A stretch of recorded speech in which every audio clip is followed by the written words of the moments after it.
speaking of web, we have to move on to the next topic. Ben, you want to go next? Ben's topic, the effects of social networking, social media on radio, and how radio can use these to its advantage. And I think we want to go to buffalo.com. All right. I tend to be kind of a long-winded speaker, so I'll try to move through this as quickly as possible. Everyone can hear me, first of all, right? Yes. First of all, let me say that this is an honor for me to be here. I grew up in Dunkirk, New York, which is about 50 miles south of here, and I used to read about WBNY in the Buffalo News, and couldn't listen to it, obviously, being as far away as I was, but I always kind of saw it as like the standard of cool in Buffalo. And the fact that I've been asked to speak on a panel for this station, years later, is really an honor for me. I really appreciate it. Anyhow, I don't work in radio. But the past 6 years I've spent working in social media for the Buffalo News and for Buffalo.com. And prior to that, when I worked at SUNY Fredonia, we were doing things like blogging, email marketing, polling, kind of like the primitive social tools of the early part of the last decade. We were using to pull in audience data and try to interact with our audience.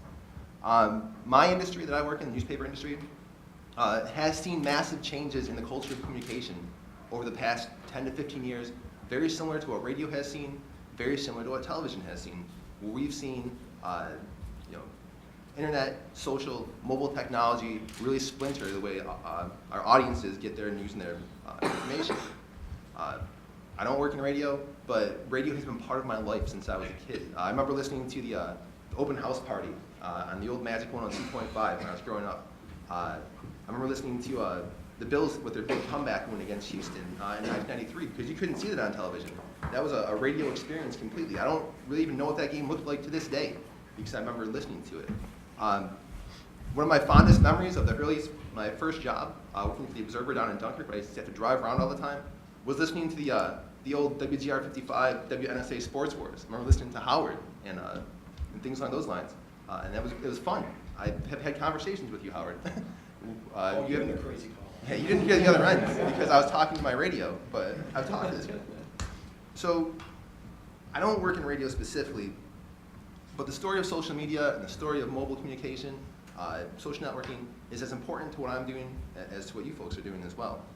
So I wanted to look at social media as a disruptor to radio. What has it done over the past 10 years or so that has caused some changes in the industry? And I think that story certainly starts with file sharing. We have a situation now, dating back to the late 1990s, where music suddenly became free, unlimited, and on demand. According to the RIAA, since 1999, which is when Napster launched, U.S. music sales have fallen by 47%, which is about $7 billion, which has been pulled out of the industry. The RIAA also stated that 30 billion songs were illegally downloaded from 2004 to 2009. I love this organization, the International Federation of Phonograph, the phonograph industry, said that 95% of music downloads in 2008 were illegal, 95%. And up to 63% of music acquisition in 2009 may have been illegal. So we're talking about vast amounts of money being removed from the recording industry, a product that is now available on demand, a shareable technology that's passed through social media, and the technology that's coming out every month in some cases is facilitating this type of social communication. So that's obviously a big disruptor right there. The rise of internet radio has been another disruptor to terrestrial radio, traditional radio, I guess. As of July of this year, Pandora, I think everyone here probably listens to Pandora, has at least heard of Pandora. 74% of online radio listeners were listening to Pandora. They have 80 million regular users, 3.9 billion hours have been streamed. They have over 20,000 artists that you can find through Pandora. And you can get all this for about $3 a month if you want to pay for it, which you don't have to. Mobile usage is certainly pushing internet radio, and in Pandora's case, 11% of cell phone users are streaming it in their car. That's another place where traditional radio has been king, and mobile internet radio is honing in on that. The vice president of corporate finance for Pandora just a few weeks ago said at a convention that we anticipate being the #1 radio station in pretty much all of the top 180 markets by the end of this year. So Pandora has an audience this huge audience in all these markets. Is it profitable? It is not profitable. But it is expected to make $861 million in revenue by 2015, which is interesting also because Apple wants to get involved in internet radio now as well. Just the rumors that came out that Apple was getting involved in internet radio forced Pandora's stock to drop by 17%. Apple sells 64% of all digital music right now. They're having some hang-ups with music licensing, which is hindering their ability to get into the internet radio space, but they're going there. And that's big for Pandora too, because that means someone like Google may be interested in buying Pandora at that point. Clear Channel, who has the iHeartRadio set up, they might be interested in Pandora at that point. So we see things like Pandora, we see things like what may happen with Apple, Spotify, which, you know, God bless me, I love Spotify. Listen to it all the time. But they have a very popular Facebook integration. iHeartRadio through Clear Channel, 25% of the internet radio audience is listening to that. All of this is being pushed by mobile usage. Just to keep throwing numbers at you, 27% of all mobile subscribers as of May, according to a ComScore study, were listening to mobile online radio on their mobile phone. And frankly, that number seems low to me, that only 1 out of 4 people are listening to audio on their phones. Other disruptors, of course, have included MySpace. We remember the old MySpace when it came along, how big that was, and certainly the new MySpace will be interesting to see what happens with that. You know, if Mr. Timberlake is as successful with that venture as he has been with his others, that could be a big player. YouTube, Vivo, these video experiences, which allow you to have curated music experiences anytime you want. The rise of podcasts. You know, we have this sudden level of accessibility to comedians, to sports analysts, to news, and even to radio programs for that matter. And it's all on demand, it's all shareable, and it's all mobile.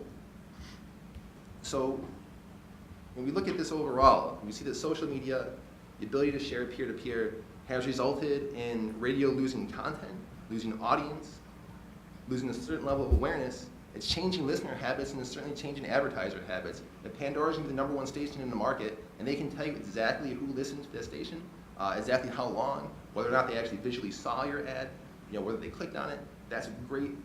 Advertisers want to know these things, absolutely, absolutely.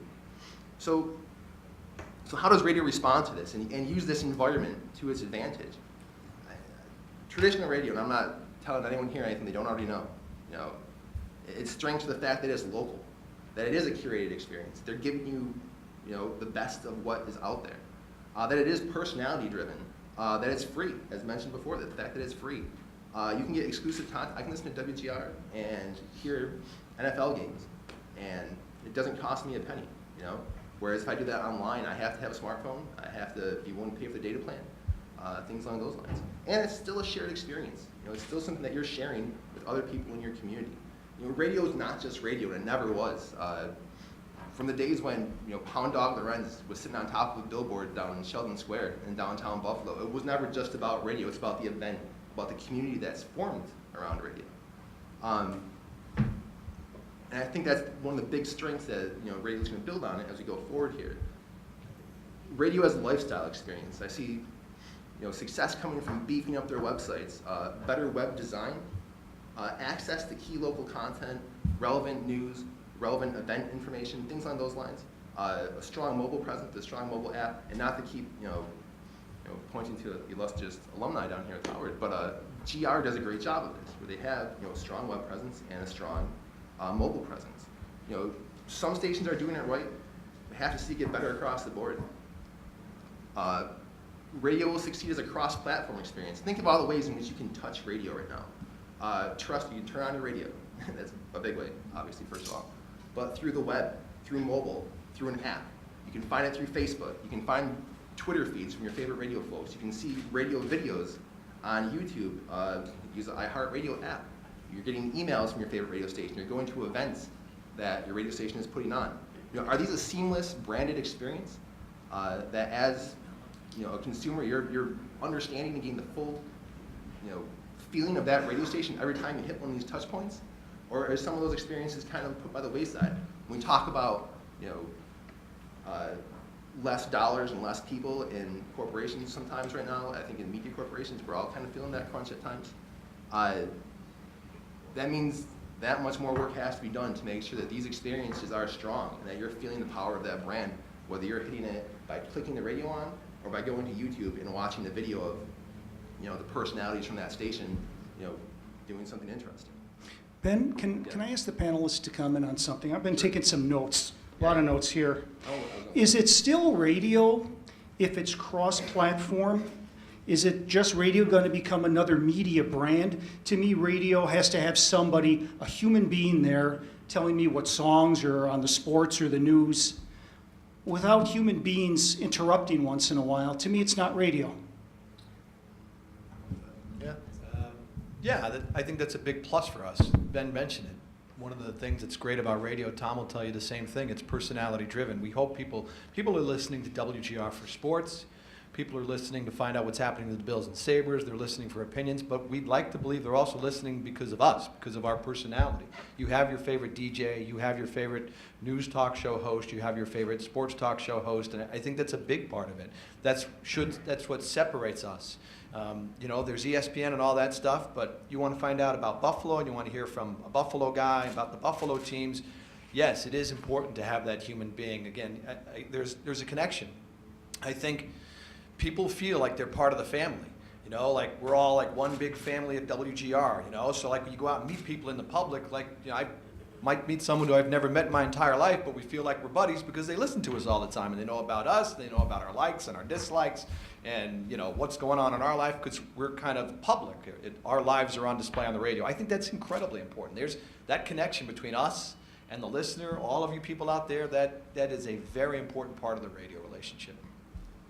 And I feel like social media only helps that personality part of it and that character development, because that's basically what a personality is, like a character would be in television or film. And developing a character is all about getting, events and how that character reacts to everything that happens around them. And with the more interactions that come in on like somebody's Facebook page or any given thing that might happen with them on social media, any comment that might get, any reaction or feedback they get back, the listeners can build that picture in their mind of what this personality is really like.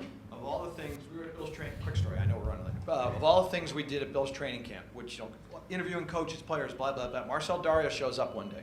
He's doing an interview. He's got what I swear is a cassette tape in his lap. An old BASF 90-minute cassette tape. And I'm staring at it going, this guy doesn't even know what cassettes are. McCrae's looking at me like, yeah, I heard it. Nobody in this room knows about cassettes except you and me, right? So he's sitting with us. We get down to the end. I'm like, Marcel, I don't mean to pry, but what are you doing with a cassette? He's like, oh, it's my music. I'm like, come on. You're like 20. You guys don't even know what cassette. Oh, no, I love listening to a good song. I pop my cassette in. He's stringing me along and messing with me. It's one of the cell phone covers, but it's designed as a cassette tape cover. so he's like, it's my phone. I'm like, So anyway, we take a picture of it, and we put it on our Facebook page. My point is, of all the stuff we did at training camp, that got more likes than anything else. People were like, they heard about it, they saw it, hey, you gotta look at Marcel Darius, he got a cassette cover, really fooled Howard and Jeremy, it's at the Facebook. We got more people at our Facebook page to look at a cassette cover, but there's the interaction. There's whatever draws people in, it drew someone in to our Facebook page. The unannounced seventh member of the panel, Tom McCrae. Howard and John, I know you make use of the internet. Obviously, it's social media, Facebook, Twitter, whatever they call it, tweeting and stuff. Ben, I have a question, and I know WBNY staffers do as well. Yeah. The question I have for you, Ben, is do you think there is any room for improvement regarding how traditional radio might use social media? Yes, absolutely. I think you see some people do it really well. I'm not picking specifically on radio because I think that newspaper industry can do this better as well. Television industry can do this better as well, right across the board. Social media is offering an opportunity to have direct interaction with radio stations, with personalities, with people involved. We look in the Buffalo market where guys like Jeremy White, Shy Guy Sean at Kiss 98.5 have these huge Twitter followings where people are interacting with them, not just when their shows are on, but throughout the day. And that's pushing their personal brands. That can help push listenership. That can help push all the other things they're tied into across these various platforms. So I think what happens, and I think this goes back to the conversation that was had a little bit earlier today too, which is we're in a situation where corporations that own media, whether it's television, newspaper, or radio, are trying to do more with less. I think sometimes kind of cheaping out on some of these other platforms. And what's happening is there's a sag. There's not necessarily a great cross-branded presence on these platforms. And the question that came up after my talk, whether radio is still radio when it's not on the radio anymore. I think that's just the state of media in general. Like, if you're going to have a media presence, it's not about just the one place where you traditionally have been.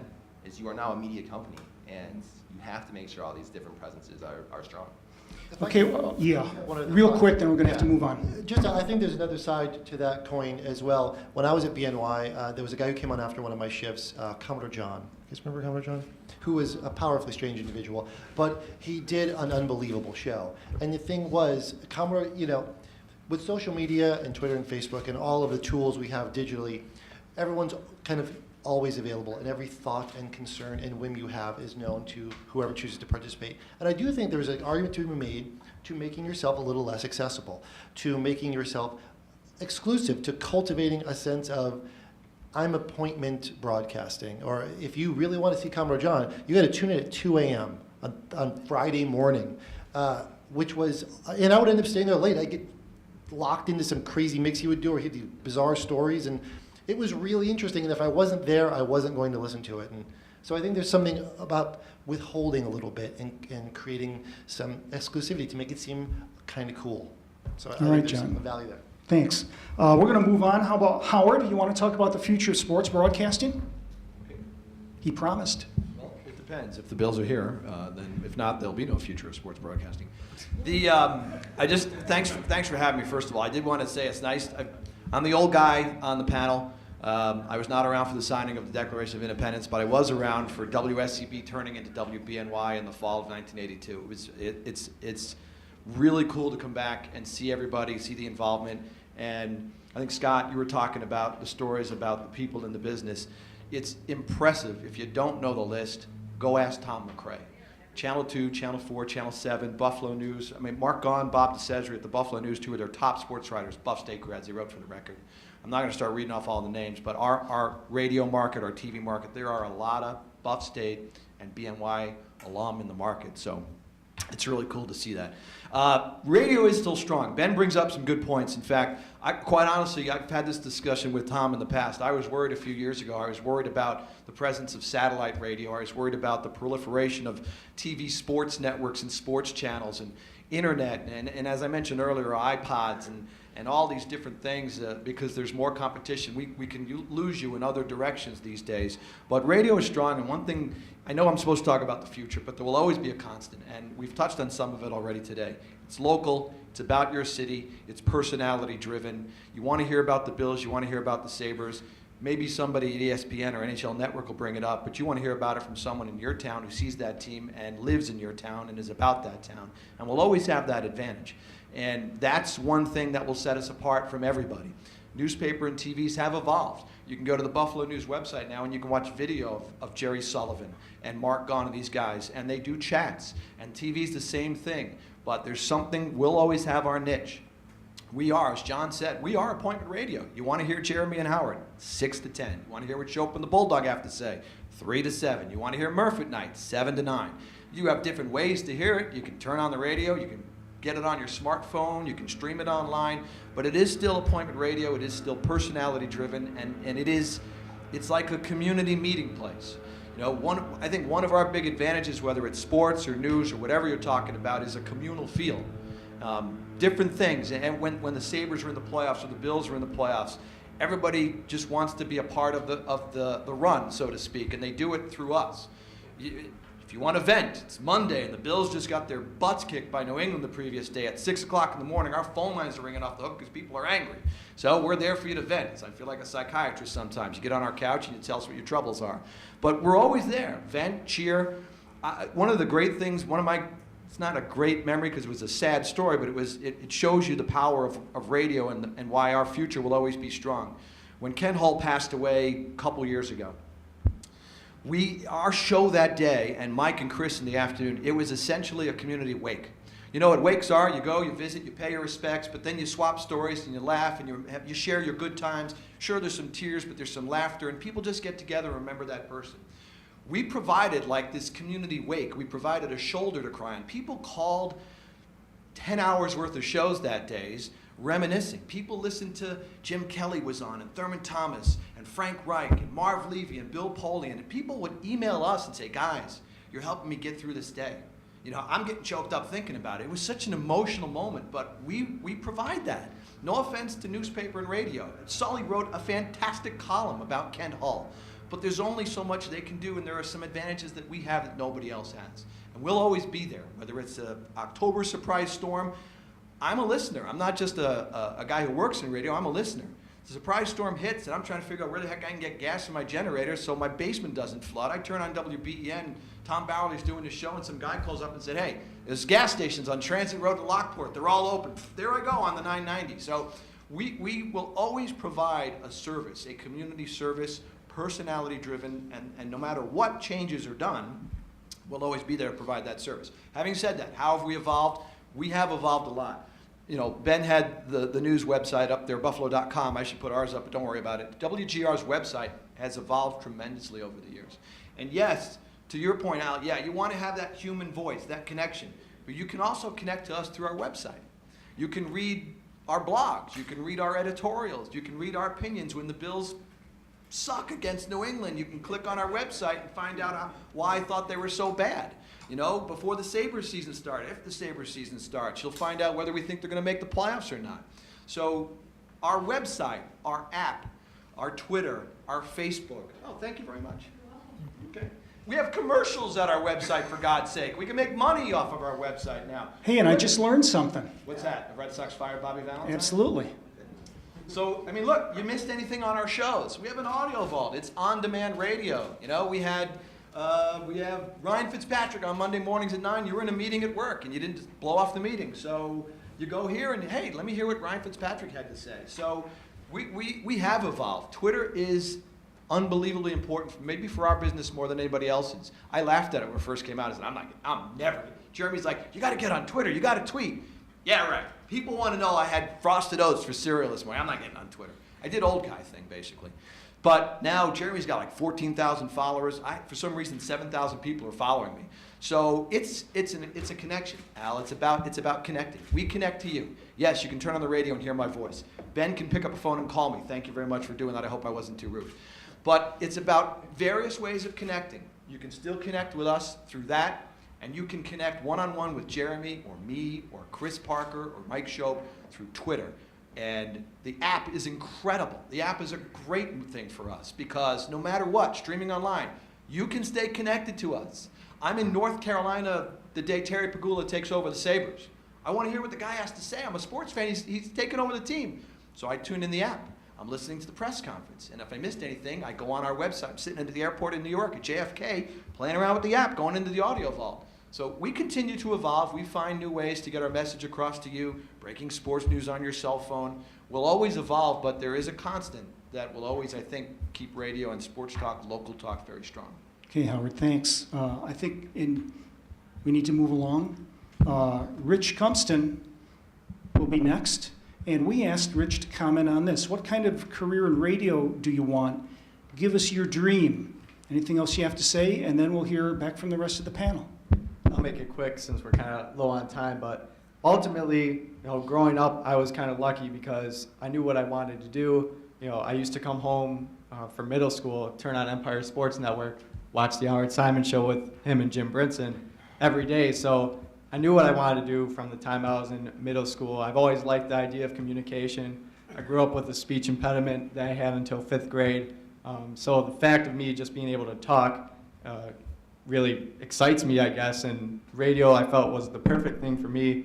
And doing sports for Buffalo State, doing the football games, doing the basketball games, that's something that I would like to make a career out of. And doing a sports talk kind of show is also something that would be great because you get, unlike in television when you go on for 5 or 10 minutes to talk about what's going on in the sport world, or running for a paper where you write an article or two a day, you get that instant feedback from the audience that you don't get from the paper as your show is going on or something like that. If you write an article, you don't have the audience calling in every minute or two commenting on every sentence you write.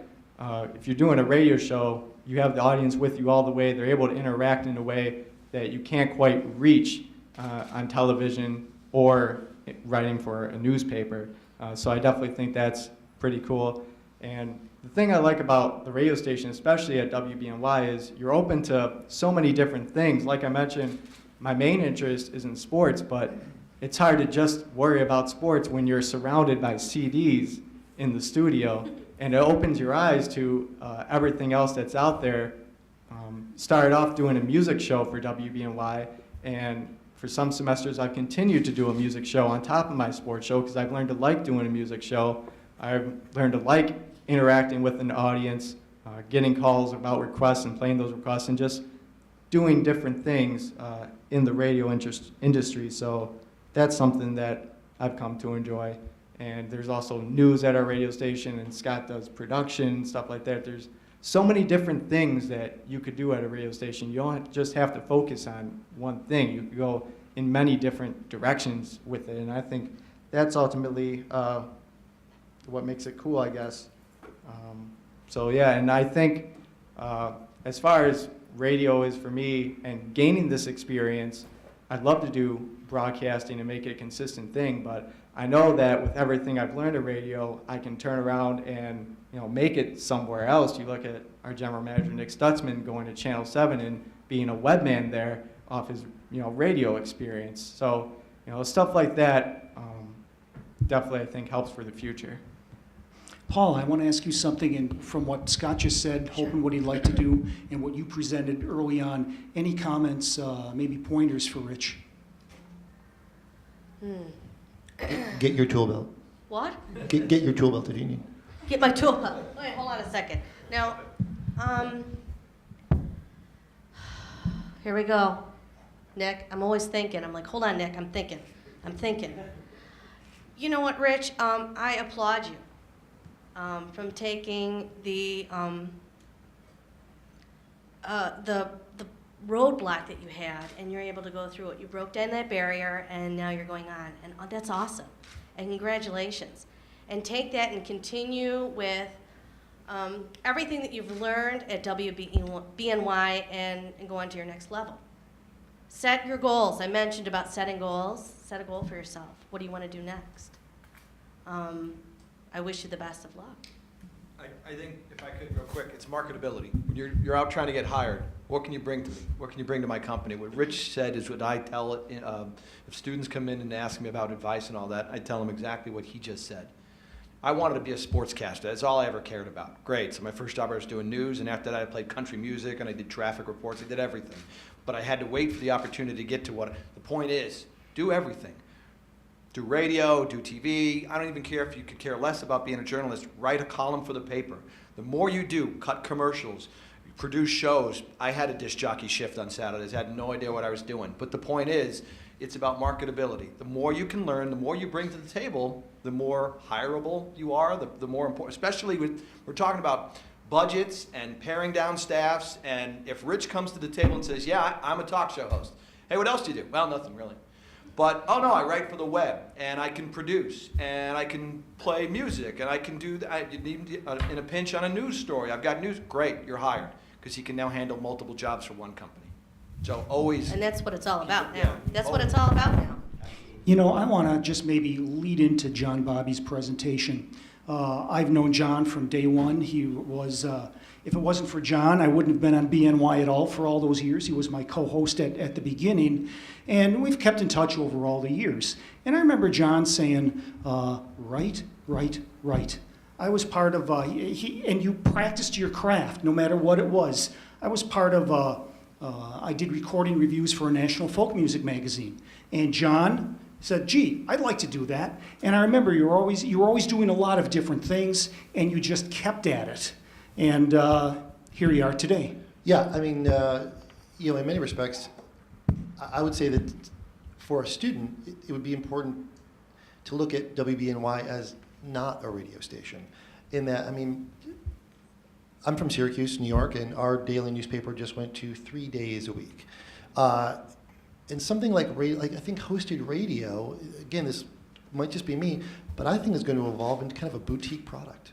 I'm not sure, maybe it'll exist at the local level and there will be people who are syndicated everywhere, but there will be fewer and fewer employment opportunities for guys and ladies behind mics. When I graduated in '91, we didn't know about there was no internet to know about. There was there's so many of the outlets for people who communicate, who have conversations, who create content. Those formats didn't even exist. Those genres of reaching people did not exist. When I look at BNY, which again, much like you, was the formative experience of my college career. I mean, I met my wife there, who, before that relationship ended in a firestorm of betrayal. I credited BNY for that experience, so I don't hold it against them quite so much anymore. Heather says hello, by the way, Tom. BNY was very much my gateway drug. Marijuana first, of course, then BNY. In that it taught me how to think on my feet, how to be creative, how to build a program of conversation and music and, whatever into something that was at least entertaining myself, or the 9 people that I thought were the Buffalo Sewer Authority, who was our big listener on overnights. If they always call in, we care a lot. They would always request that song. But then I started writing for The Record. And then Al gave me the opportunity at the music magazine. And now, I would never have thought in a million years that I would end up, for the last almost 7 years, helping articulate the point of view of the mouthpiece of the conservative right. That is not how I saw it turning out. But in order to remain nimble and employed and fed and blazered over these years, I have found it necessary to stay interested and curious and informed about a host of things. I worked at Oxygen. I don't have ovaries, but I wrote a lot about women who do, and the various things that affect those ovaries, or raising children by themselves. I didn't see any of that coming. My career has it's been a constant reactive state. But BNY was my initial and perhaps my most profound opportunity to figure out how to make stuff up as I go along, or how to play, Celtic folk rock from the 60s, or Serbian music, or I did jazz, or I did oldies, or, Elvis Costello was a brand new world for me in 1987. I grew up in Syracuse, and it was a Led Zeppelin A to Z weekend every single weekend. That was my experience at BNY, and I think that taught me a way of approaching information and media that has served me very well, whether it be writing about travel, whether it be talking about politics, whether it be the comedians that I've worked for, all of that stuff, as a result of this kind of tool belt of skills that you amass at BNY, which is just figuring out how to communicate ideas in interesting ways, in informative ways, in funny ways, and BLT ways, the sports monarchy. I'm anxious to find out about these things. It was a great opportunity. I would not trade my time at BNY for anything. I had a great deal of fun, which is why I think we do. It's great to be successful and do all these things, but I do this instead of being a lawyer because it seemed like it would be a lot more fun, and I was exactly right.